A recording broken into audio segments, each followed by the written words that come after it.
جناب ابو بصیر نے حیرانی کے عالم میں میرے مولا سے پوچھا تھا، مولا موت سے ڈرتا ہوں۔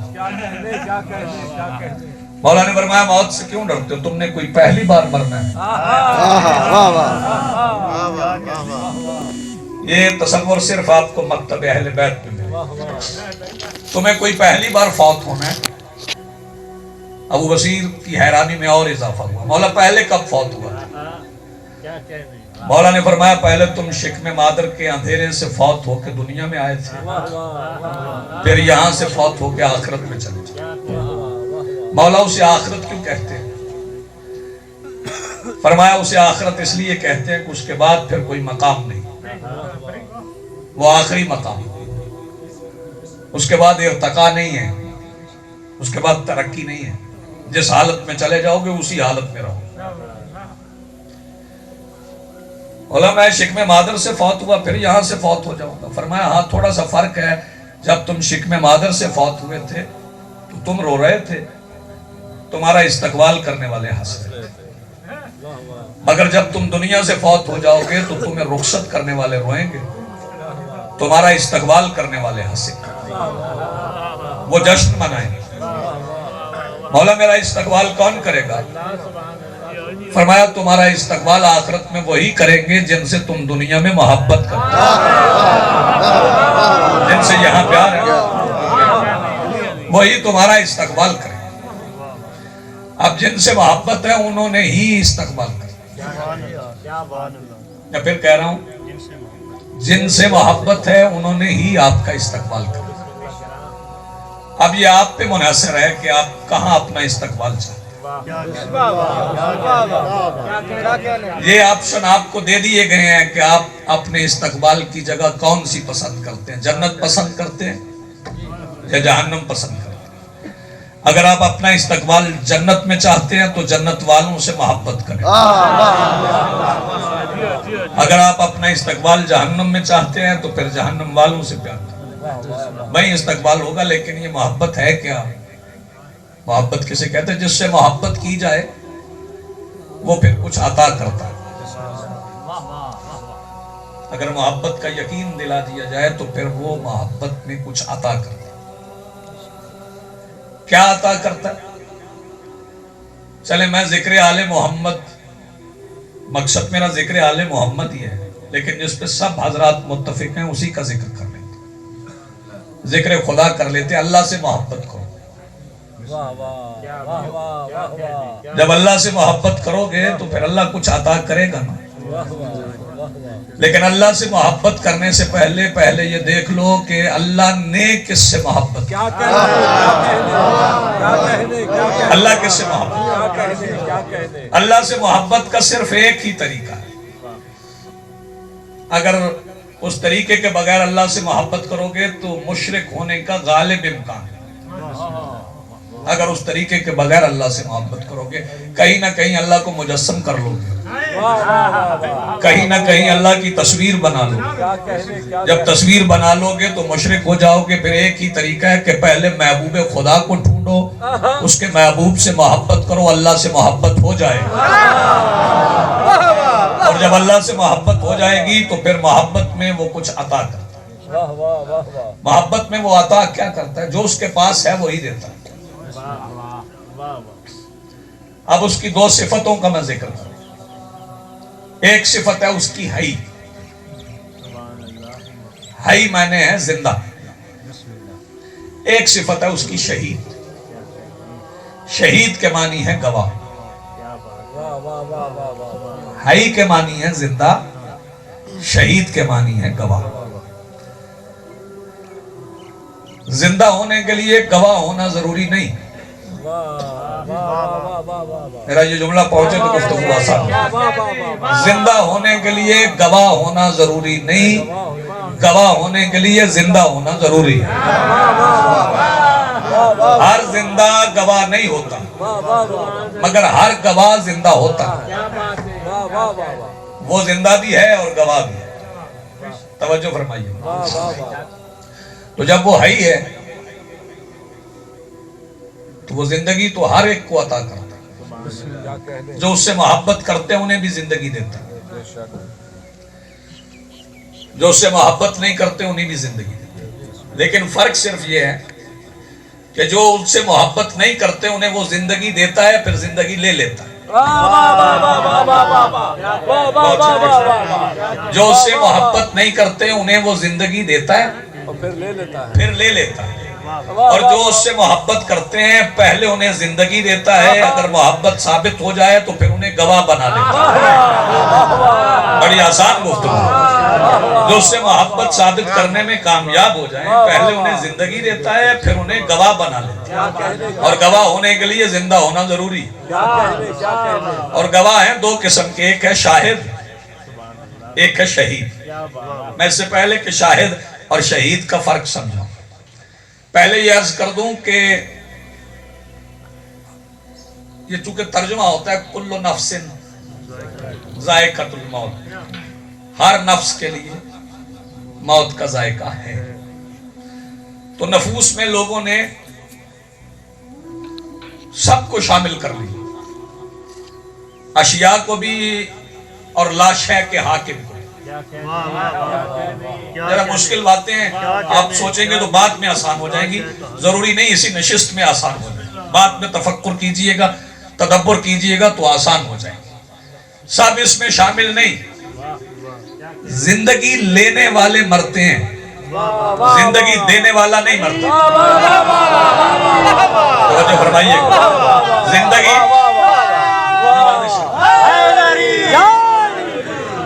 زندگی لینے والوں کے لیے موت ہے، زندگی دینے والے کے لیے موت نہیں۔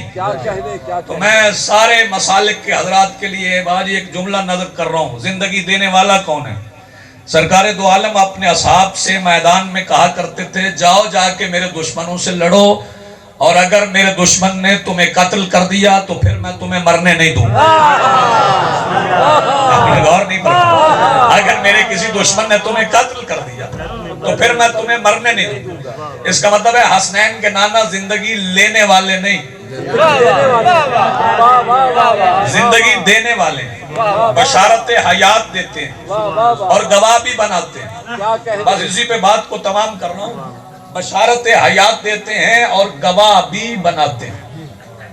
پوری توجہ، جو مجھ سے محبت کرے گا، جو میرے پاس ہے میں اسے وہ دوں، جو آپ سے محبت کرے گا، جو آپ کے پاس ہے آپ اسے وہ دیں، جو اللہ سے محبت کرے گا، جو اللہ کے پاس ہے اسے دے۔ بات رہی رزق کی، تو رزق بھی وہ دو طرح کے دیتا ہے، ایک یہاں رزق دے رہا ہے وہ سب کو دے رہا ہے، جو اسے مان رہے ہیں انہیں بھی دے رہا ہے، جو نہیں مان رہے انہیں بھی دے رہا ہے، لیکن بعد از موت رزق سب کے لیے نہیں، اس میں اللہ نے فیصلہ کر دیا، اس نے فیصلہ کر دیا وَلَا تَحْسَبَنَ الَّذِينَ قُتِلُوا فِي سَبِيلِ اللَّهِ أَمْوَاتٌ بَلْ أَحْيَاءٌ وَعِندَ رَبِّهِمْ يُرْزَقُونَ۔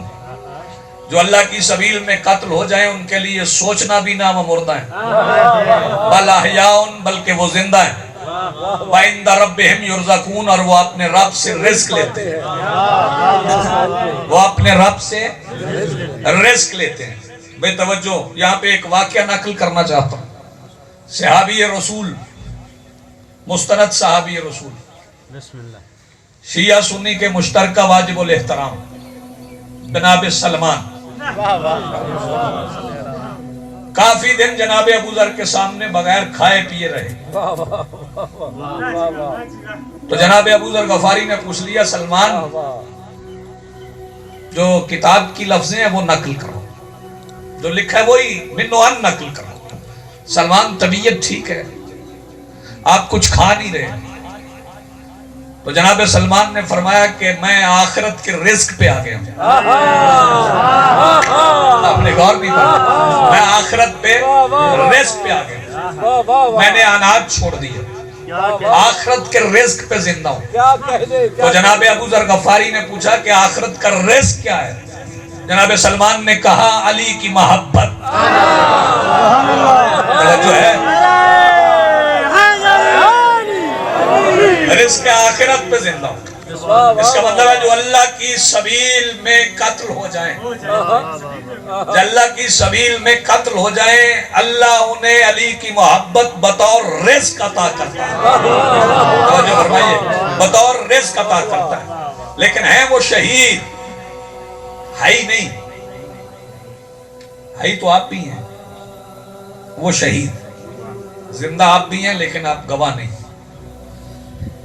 آپ زندہ ہیں لیکن آپ دیکھ نہیں رہے کہ منڈی بہت دین میں کیا ہو رہا ہے، ہیں آپ زندہ لیکن آپ اس دیوار کے پیچھے ہونے والے واقعے پہ گواہ نہیں ہیں، مگر جسے وہ نوازتے ہیں اسے گواہ بھی بنا لیں۔ اس کا مطلب ہے کہ آل محمد کی محبت میں آنے والی موت آنکھوں سے حجابات ہٹاتی ہے، توجہ فرمائیے، آنکھوں سے حجابات ہٹاتی ہے، پردے ہٹاتی ہے، کیا کہنے قفس انصری سے آزاد کرتی ہے، قفس انصری سے آزاد، ہر بندہ قفس انصری سے آزاد نہیں ہوتا۔ آل محمد کی محبت میں یہ متفق علیہ حدیث ہے کہ من ماتا علی حب آل محمد ماتا شہیدہ، جو آل محمد کی محبت پہ لفظ مرجع استعمال کروں گا، جو آل محمد کی محبت پہ مر جائے وہ گواہ بن گئے۔ میں نے لفظی ترجمہ کر دیا، بندے کہتے ہیں وہ شہید ہے، بھئی شہید کا ترجمہ تو کرو نا، شہید کا ترجمہ کیا ہے؟ جو آل محمد کی محبت پہ مر گیا وہ گواہ بن گیا۔ گواہ کس پہ بن گیا؟ کوئی استثناء نہیں، جو شے ہے اس پر وہ گواہ ہے، وہ جہاں جہاں ہے اس پر گواہ ہے۔ اس کا مطلب ہے کہ اگر پوری کائنات کو اپنی آنکھوں سے بیک وقت دیکھنا چاہتے ہو تو آل محمد کی محبت پہ مر جاؤ۔ غور فرمائیے، پوری کائنات کو بیک وقت دیکھنا چاہتے ہو، بیک نگاہ، ایک نگاہ سے دیکھنا چاہتے ہو تو پھر آل محمد کی محبت پہ مر جاؤ، تمہیں پوری کائنات نظر آئے۔ توجہ فرمائیے، اور پھر یہ جو جسم ہے، یہ ہمارے جو جسم ہے یہ تحلیل ہوتے ہیں، فنا نہیں ہوتے، یہ تحلیل ہوتے ہیں، فنا نہیں ہوتے، کیونکہ اللہ جو امانتیں زمین کے حوالے کرتا ہے وہ امانتیں زمین اللہ کو واپس کرتا ہے۔ میں پھر کہہ رہا ہوں، جو امانتیں اللہ زمین کے حوالے کرتا ہے وہ امانتیں زمین اللہ کو واپس کرتا ہے، کیونکہ مردہ ہم اپنی مرضی سے زمین میں نہیں رکھتے، حکم پروردگار ہے۔ توجہ، میں اپنی لفظوں میں کہوں تو یوں سمجھ لیں کہ میری لفظ یہ ہے کہ اللہ نے حکم دیا ہے کہ میں نے صندوق جسمانی بنایا ہے، وہی رکھ جاؤ آگے، میں جانوں اور یہ جانیں۔ آپ اس میں رکھاتے ہیں، پھر اس کا معاملہ اللہ کے ذمہ، پھر اللہ جانے اور اس کا جسم جانے، پھر اس کا جسم محفوظ کر لیا جاتا ہے۔ مجھے داد سے غرض نہیں، میں چاہ رہا ہوں کوئی بات پہنچ جائے۔ اس کا جسم پریزرو کر لیا جاتا ہے، اسے محفوظ کر لیا جاتا ہے۔ محفوظ کیسے ہوتا ہے؟ آپ ذرا قبر کھود کے دیکھیں، کچھ عرصے کے بعد وہاں صاحب قبر نظر نہیں آتا، ہوتا ہے وہاں نظر نہیں آتا، تو جاتا کہیں وہ غیبت میں چلا جاتا ہے، وہ چلا جاتا ہے غیبت میں، غیبت میں ہوتا ہے اس لیے نظر نہیں آتا، مٹی کا ہوتا ہے، مٹی میں جاتا ہے، غیبت میں چلا جاتا ہے، نظر نہیں آتا۔ تو یہ بات طے ہو گئی کہ جب کوئی غیبت میں جائے تو اس جیسا ہو جاتا ہے جس سے بنا ہوتا ہے۔ جب کوئی غیبت میں جائے اس جیسا ہو جاتا ہے جس سے وہ بنا ہوتا ہے۔ آپ اسے قبر میں رکھا ہے، کیا کہنے، تو آپ وہ قبر میں ہے، کیا کہنے، اٹھایا جائے گا قبر سے۔ اگر میری بات پہ یقین نہیں تو ابھی یہاں پہ موجود ہوگی سورہ یاسین، مسلسل پڑھی جاتی ہے مرحومین کے اصال ثواب کے لیے، اسے اٹھائیے اور اس میں پڑھیے۔ اللہ فرما رہا ہے قالوا یا ویلنا من باسنا من مرقدنا، کہ ہمیں ہماری قبروں میں سوئے ہوئے کس نے اٹھایا۔ اس کا مطلب ہے بندے قبروں میں سوئے ہوئے ہیں۔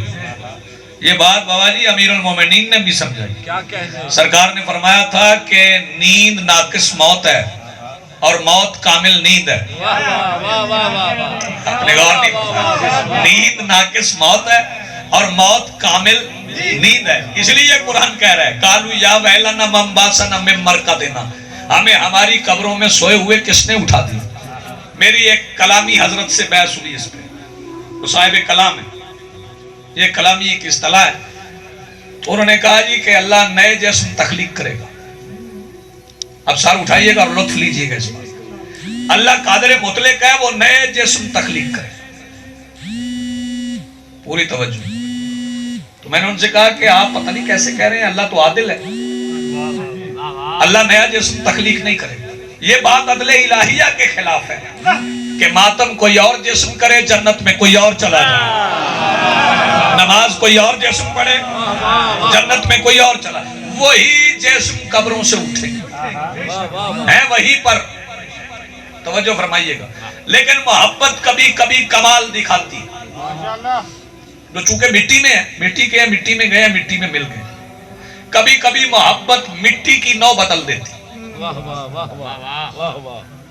آپ لوہا بھی مٹی میں رکھیں تو مٹی ہو جاتی ہے، لوہا بھی مٹی میں رکھیں تو اسے مٹی ہونا ہے، کیونکہ لوہے کی نو نہیں بدلتی. لیکن کبھی کبھی محبت میں مٹی کی نو بدل جاتی ہے، مٹی کو مٹی پہ تصرف نہیں رہتا. توجہ فرمائیے، مٹی کو مٹی پہ تصرف نہیں رہتا. ہم نے 1400 سال کے بعد دیکھا ہے حجر بن عدی مٹی میں تھے، لیکن محبت نے کمال دکھایا، نو بدل گئی. اس کا مطلب ہے کہ اگر اپنی نو کو بدلنا ہے تو پھر ان سے محبت کرو جو نو کو بدلتے ہیں، وہ نو کو تبدیل کر دے. ان سے پیار کرو گے، ان سے محبت کرو گے تو نو بدل جائے، نو تبدیل ہو جائے. ورنہ آپ تو فضا میں پرواز نہیں کر سکتے، کیونکہ مٹی کو مٹی کھینچتی. توجہ فرمائیے، جو بھی عناصر کائنات میں سے ہے اسے مٹی کھینچ لے گی، آپ فضا میں نہیں جا سکتے. ایک جملہ میں سرکار آپ کی نظر کروں، اس کا مطلب ہے کہ جس نے کشش ثقل کو شکست دے کے پرواز کی ہے، وہ محبت میں اتنا کامل تھا کہ اس کی نو بدل گئی. آپ نے غور نہیں کرا، وہ محبت میں اتنا کامل تھا کہ اس کی نو تبدیل ہو گئی. اور جب نو تبدیل ہو جائے میں پوری توجہ، تو پھر سوال جنت بہت پیچھے رہ جاتا، پھر التجائے بخشش بہت پیچھے رہ جاتا. ہاں ایک بات ہے کہ چونکہ گناہ ہوتے ہیں، آخری جملہ ہے، گناہوں کے بعد مایوس ہونا ناقابل معافی گناہ ہے. گناہوں کے بعد مایوس ہونا ناقابل معافی گناہ ہے. تو پھر کرنا کیا ہے؟ گناہوں کا علاج کوئی اللہ نے رکھا ہے. من یشفع عندہ الا باذنہ، کون ہے جو اس کے سامنے شفاعت کرے مگر جسے وہ اذن دے. تو اذن وہ دے گا. چار اٹھائیں نا میرے سے بڑی بات، ایک لمحے کے لیے سنیں. وہ اذن دے گا نہیں، اذن دے چکا ہے، دے گا نہیں. اِنَّا أَرْسَلْنَاكَ شَاهِدًا وَمُبَشِّرًا وَنَذِيرًا وَدَاعِيًا إِلَى اللَّهِ بِإِذْنِهِ وَسِرَاجًا مُنِيرًا. اے میرا حبیب، ہم نے آپ کو سارے اذن دے کے بھیج دیا ہے، اب جسے جسے محمد چاہیں اسے شفیع بنا دیں. کیونکہ شفاعت کے سارے اذن سرکار دو عالم کے پاس ہے. لیکن پہلے یہ سن لیں یہ شفاعت ہے کیا. یہی آخری جملہ، اسی پہ سلام کروں گا. شفاعت کسے کہتے ہیں؟ شفاعت ہے شفا سے. شفا تو آپ سمجھتے ہیں، تھوڑا بولیے. شفا تو یہ ہمارے معاشرے کی لفظ ہے. شفا جنہیں عربی نہیں آتی انہیں بھی پتا ہے شفا کیا ہوتا ہے. آپ کے گھر کے ساتھ ایک پلاٹ پڑا ہو گلی میں، سارا محلہ اس پہ گندگی پھینکا، اس پہ نجس جانور آ کے بیٹھے، تو آپ کو برداشت ہے؟ آپ پرواہ نہیں کریں گے. جتنا گندا ہوتا ہے ہو لے، آپ پرواہ نہیں کریں گے، بالکل پرواہ نہیں کریں گے. سارا گاؤں بھی اس پہ گندگی پھینکے، وہ انتہائی گندا ہو جائے، آلودہ ہو جائے، آپ کو پرواہ نہیں ہے. پھر ایک دن وہ بک گیا، پھر آپ کو پرواہ ہو. میں شفاعت سمجھا ہوں. پھر وہ بک گیا، پھر آپ کو پرواہ ہو گئی، آپ نے عدالت میں مقدمہ دائر کر لیا کہ یہ تو میرا بنتا ہے. تو پھر عدالت آپ سے کہے گی اگر آپ کے پاس قوت خرید ہے تو اسے خرید لیں، جتنے میں بکا ہے اتنے میں خرید لیں. توجہ فرمائیے. یعنی مخالف فریق سے آزاد کرانے کی قوت اگر آپ کے پاس ہے تو پھر اسے آپ آزاد کروا لیں. یہی ہے شفاعت.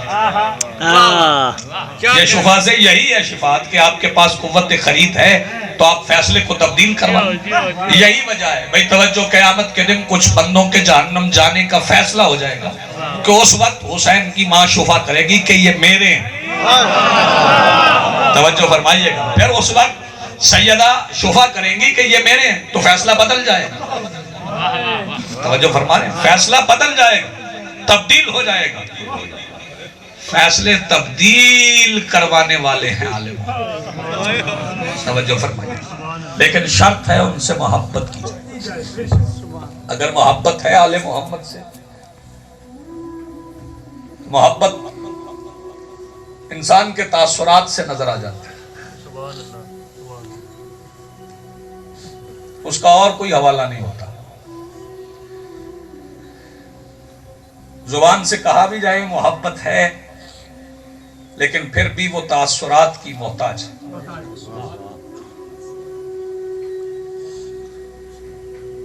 مرحوم سے سارا گاؤں بھی محبت کا دعویٰ کرے لیکن انتقال کے دن چہروں کے تاثرات بتائیں گے کس کس کو محبت. جو حزن میں خاموش بیٹھا ہے اسے بھی محبت ہے. جس کی آنکھ پرنم ہو گئی اسے بھی محبت ہے. جس کی سسکی نکل گئی اسے بھی محبت ہے. جس کی سسکی سے زیادہ آواز بلند ہو اسے بھی محبت ہے. لیکن یہ محبت کے درجات ہیں. تاثرات سے ہی پتہ چلے گا کہ محبت ہے. پھر بندہ چاہے شیعہ ہو یا سنی, اس کے تاثرات ہی بتائیں گے کہ آل محمد سے محبت ہے یا نہیں ہے. جب کسی کے سامنے ذکر کیا جائے, تذکرہ کیا جائے, ایک شہزادہ جیسے نبیوں کے سلطان کبھی گود میں بٹھاتے تھے, کبھی کندھے پہ اٹھاتے تھے, کبھی رخسار چومتے تھے, کبھی گلا چومتے تھے.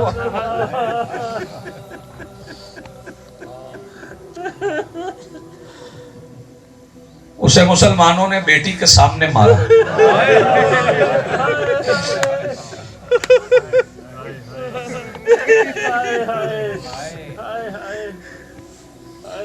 میں آپ کے لیے, میں نے تمام حضرات کے جذبات کا خیال رکھا لیکن اب معاملہ میرے تاثرات کا, انہیں چھپا نہیں سکتا. کچھ افراد نے محبت کا ثبوت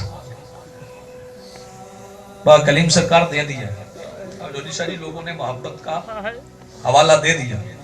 کچھ کے چہرے بدل گئے, کچھ کے آنسو نکل آئے, کچھ کی آواز نکل آئی. اگلا جملہ اور محبت کا متقاضی ہے. میں نے پہلا جملہ کہا ہے کہ اس شہزادے کو بیٹی کے سامنے مارا. اگلا جملہ کہوں, امتحان لے رہا ہوں محبت کا. اگلا جملہ یہ ہے کہ اس شہزادے کے سامنے اس کی بیٹی کو مارا گیا.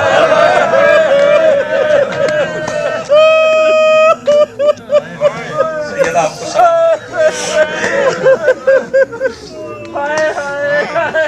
یہ دلیل محبت ہے جو آپ کی آوازیں بلند ہوئی, جو چہروں کے رنگ بدل گئے. جناب جعفر شستری نے اپنی کتاب میں بحث کی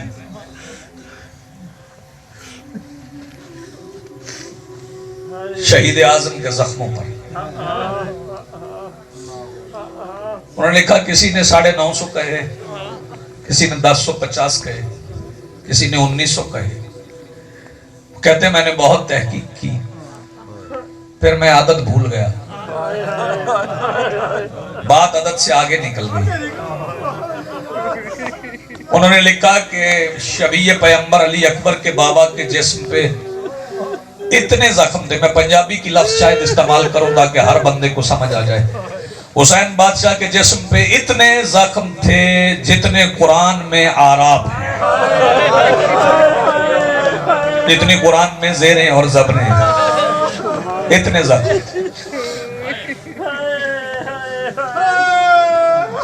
لیکن سب سے بڑا زخم کیا تھا؟